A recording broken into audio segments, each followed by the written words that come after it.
Bonjour, je suis Julien Pernaut et je vais vous présenter le poster intitulé Mise en place d'un atelier directive anticipée en réadaptation respiratoire réalisé par l'équipe d'Aix-les-Bains.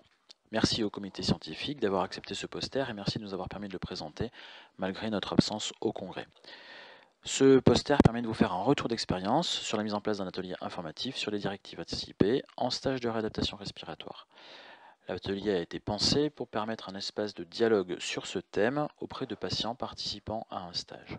En effet, les personnes participant à un stage de réadaptation sont dans une démarche active, ce qui nous paraissait opportun pour permettre d'aborder le sujet de la fin de vie en groupe dans une atmosphère peut-être moins angoissante qu'en hospitalisation.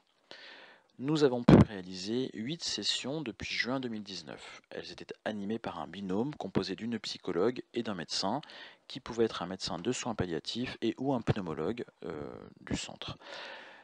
L'atelier porte sur la loi Claes-Leonetti et les notions de directive anticipée et de personnes de confiance.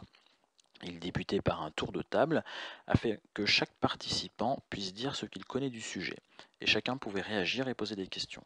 Un exemple réel de directive anticipée est présenté, puis discuté.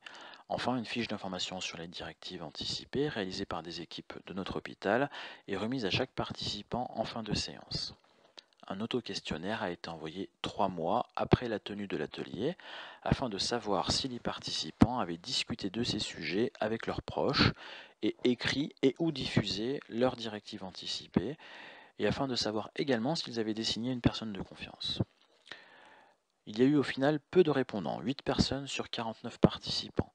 Tous ont exprimé sur le questionnaire leur satisfaction vis-à-vis de l'atelier, tous ont discuté du sujet avec leurs proches, mais peu ont écrit leur directive anticipée ou désigné une personne de confiance, respectivement 3 sur 8 et 5 sur 8. La mise en place de cet atelier n'a pas été sans difficulté, puisque certains participants ont nécessité un soutien psychologique au décours, la séance leur ayant rappelé des moments douloureux de leur existence. On notait d'importantes différences de niveau de connaissance entre les participants sur les thèmes abordés, certains étant un peu perdus au début de l'atelier, ne comprenant pas ce dont on parlait. Il y avait aussi parfois, pour certains, une appréhension à aborder le sujet, et certaines personnes demandaient pourquoi on leur imposait de parler de cela. Néanmoins, les échanges entre les participants étaient nombreux, constructifs et bienveillants. La plupart ont exprimé leur satisfaction d'avoir pu éclaircir leurs notions sur ces sujets. Il est certes délicat d'aborder la fin de vie avec des patients porteurs d'une maladie chronique respiratoire qui, en stage de réadaptation respiratoire, sont dans un processus de recherche d'autonomie et d'amélioration de leur santé.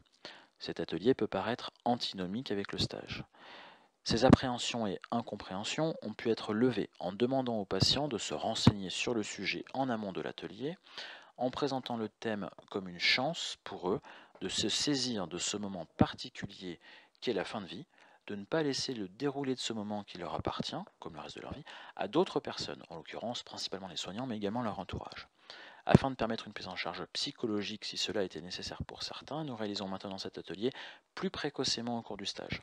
Enfin, il apparaît nécessaire de bien définir ce dont on parle avant de lancer les échanges.